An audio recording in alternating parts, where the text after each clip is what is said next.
Assalamualaikum warahmatullahi wabarakatuh.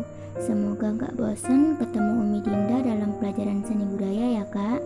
Baiklah, minggu lalu kita sudah membahas A. Pengertian dan ciri-ciri lagu daerah, B. Fungsi lagu daerah, C. Sifat dan asal lagu daerah. Pada hari ini kita akan melanjutkan materi berikutnya, yaitu D.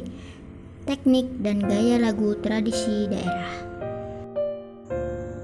Ada 5 teknik dan gaya lagu daerah, yaitu tembang, sekar, madihin, krinok, dan syair telima. Sudah pada tahu belum kak? Ayo kita bahas satu persatu, silakan disimak baik-baik ya. Dalam membawakan lagu daerah, setiap daerah menggunakan teknik dan gaya yang berbeda. Nah, yang pertama adalah tembang.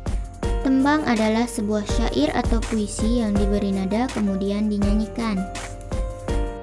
Di daerah Jawa, tembang biasanya dinyanyikan oleh penyanyi yang disebut sinden dan diiringi dengan musik gamelan. Tembang dikenal dengan nama tembang dolanan dan tembang macapat. Tembang dolanan biasanya digunakan anak-anak sebagai sarana bermain. Tembang dolanan antara lain cublak-cublak suweng, lir-ilir, padang bulan, jaranan, dondong, opo salak. Tembang macapat yang paling dikenal umum ada 11 jenis, antara lain A. Pangkur, B. Mas Kumambang, C. Sinom, D. Asmaradana, E. Dandang Gula, F. Durma, G. Mijil, H. Kinanti, I. Gambuh, J. Pucung, dan K. Megatruh. 2. Sekar. Di daerah Sunda ada karawitan vokal yang dikenal sebagai sekar. Pada kehidupan orang Sunda di masa lalu, sejak mereka lahir sang ibu menina bobokkan, mengajak bermain. Saat tahap mulai belajar bicara, belajar berjalan, sekar sangat sering didengarkan oleh orang tua atau pengasuhnya. Pada penerapannya, sekar tidak selalu menggunakan kata yang utuh, misalnya hanya menggunakan kata a saja, atau nang neng nong, atau dan banyak contoh lainnya. 3. Madihin. Di daerah Kalimantan, menyanyikan pantun-pantun dengan diiringi tabuhan gendang disebut madihin. Madihin berasal dari kata madah. Dalam bahasa Arab, madah berarti nasihat atau pujian.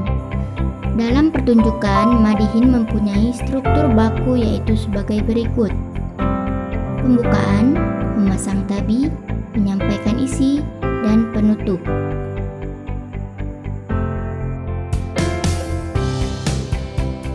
4. Krinok. Krinok merupakan salah satu seni vokal tradisi yang dimiliki masyarakat Melayu di Kecamatan Rantau Pandan, Kabupaten Muara Bungo. Krinok merupakan kesenian tertua yang telah ada sejak masa prasejarah dan masih dapat dijumpai hingga saat ini. Pada masa itu, seni vokal digunakan untuk pembacaan, mantra atau doa tertentu. Budaya inilah yang kemudian berkembang menjadi kesenian krinok. Krinok berawal dari lagu pantun bersahutan yang dibawa oleh suku-suku di Annam saat mereka bermigrasi menuju Kamboja, Laos, Malaysia, Thailand, Indonesia, dan Filipina. Pada awalnya, krinok hanya dilantunkan oleh kaum laki-laki saat mereka bekerja di ladang atau mencari kayu di hutan.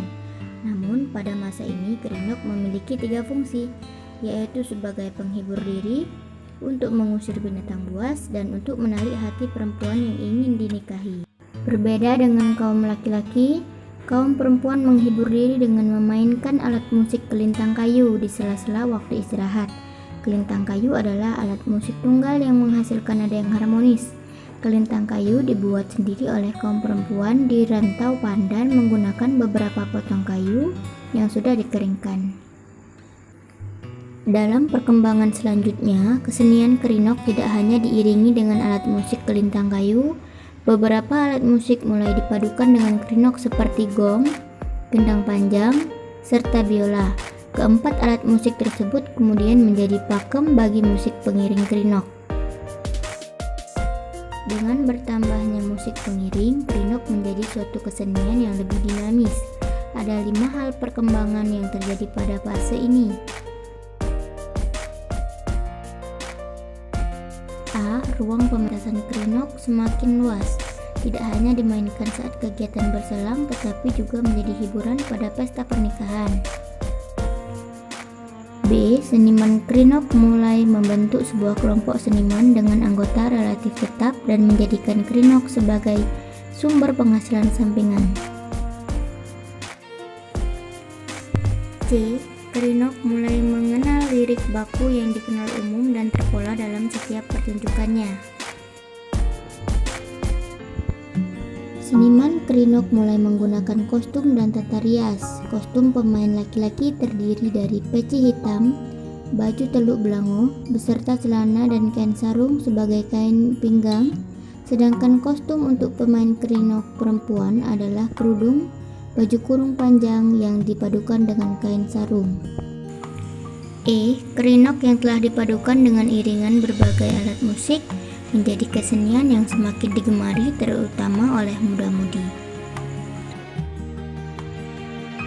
Sejak saat itu, Kerinok dipadukan pula dengan tari tau yang merupakan tari pergaulan muda-mudi, sehingga penampilan kesenian Kerinok semakin luas. 5. Syair Telima. Dahulu, syair ini dilantunkan pada saat pesta resmi dan pesta pertemuan kerabat sesepuh tanah Mandalam di bumi Ucok, Kapuas, Kalimantan Barat. Isi syair ini merupakan pesan agar para generasi muda mempertahankan dan melestarikan nilai kejayaan budaya bangsa nenek moyang.